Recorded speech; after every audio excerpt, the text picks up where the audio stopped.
Olá, bom dia a todos.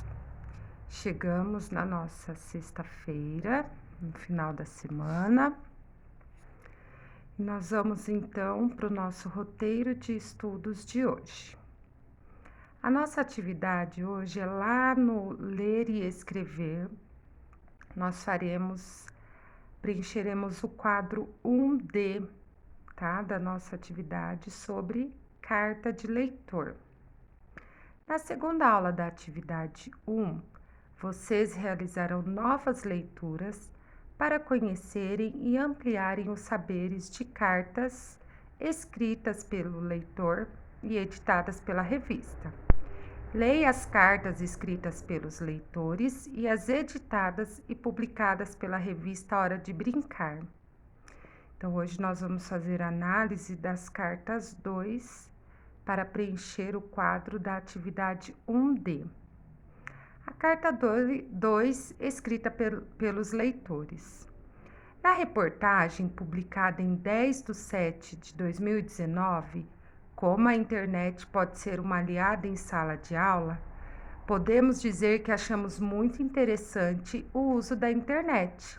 É muito atrativa e é muito legal que se aproxime cada vez mais na escola, pois ela está em nosso cotidiano e assim podemos aproveitá-la a favor do nosso conhecimento. Muitos não sabem usar este meio de comunicação corretamente, como invadir a privacidade das pessoas. Mas temos a esperança de que essa ferramenta desperte nos jovens o interesse em um novo tipo de leitura e aprendizado, e que cada vez mais possamos usá-la em nossas atividades em sala de aula. Essa carta foi escrita pelos professores e alunos do 5º ano da Escola Estadual Cora Coralina.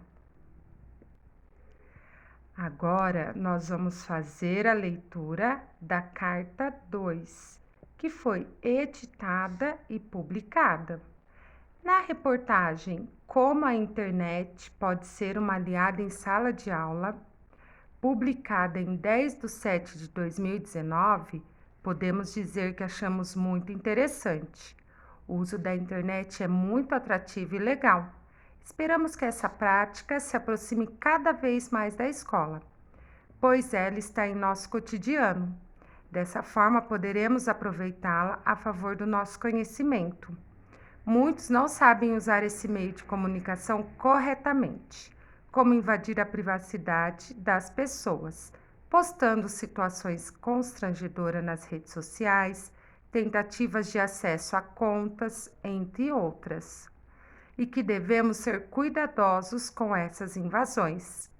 Mas temos a esperança de que essa ferramenta desperte nas escolas o interesse em um novo tipo de leitura e aprendizado, e que cada vez mais possamos usá-la em nossas atividades em sala de aula. Então, essa é a carta que foi editada pela revista e publicada. Feita a leitura, então, das duas cartas, vocês vão preencher aqui o quadro da atividade 1D. Qual a finalidade das cartas?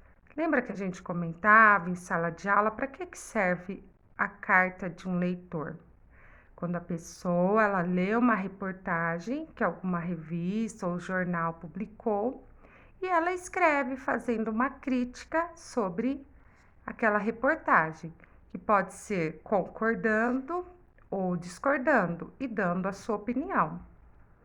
Qual delas expressa uma opinião justificada sobre o assunto comentado na matéria que foi lida? Será que as duas cartas expressam a opinião justificada?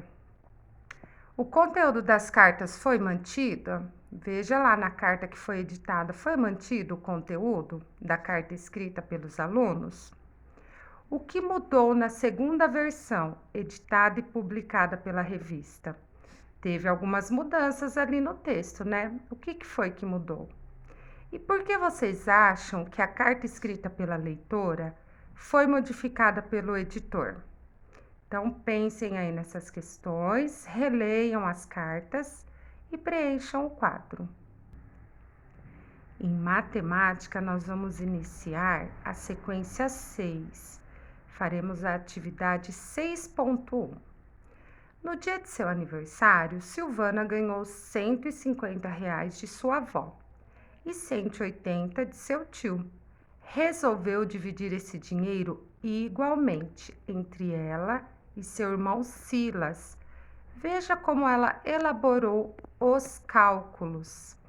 Então, lembra quando a gente sempre comenta na sala o que é dividir igualmente? Dar a mesma quantidade para o tanto de pessoas que está sendo dividido e às vezes pode sobrar ou não. Então, olha o que a Silvana fez. Ela começou, então, primeiro deu 100 para ela, 100 para o irmão dela. Ela tinha R$ 330. Sobrou 130. Ela viu que ela poderia dar mais 60 para ela e mais 60 para o irmão. Ainda sobrariam R$ 10. Aí ela deu mais 5 para ela e mais 5 para o irmão. E não sobrou nada. Então, ela foi distribuindo as quantidades. O que sobrava, ela continuava distribuindo entre os dois até chegar ao final dessa divisão. Ela disse a Silas: vou ficar com 165 e vou dar 165 a você. Silas ficou muito feliz com o presente de Silvana. Ele quis saber se esse jeito de calcular daria certo, por exemplo, para dividir 4.125 por 3 e para dividir 987 por 4. Como você completaria esses esquemas? Então, Silas começou, ele tinha 4.125 e ele queria dividir por 4. Então, ele começou distribuindo. Se era 4.000 por 4, ele viu que dava para dar por 3. Desculpa, gente, ele ia dividir por 3. Se era 4.125, então ele pensou, eu vou dar 1.000 para cada um e ainda vai sobrar 1.125. E aí, como que Silas pode terminar essa divisão? Esses 1.125, quantas partes iguais eu ainda posso dar aqui?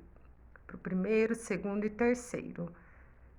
Quanto vai sobrar? Aqui, vamos pensar. Se eu der 200 aqui, 200 aqui e 200 aqui, são 600. De 1.125, quanto que vai sobrar? E aí, continua fazendo a divisão, até chegar aqui no final e ver se essa divisão vai ser exata ou se vai ter sobra. Agora sim, ó, 987 dividido por 4.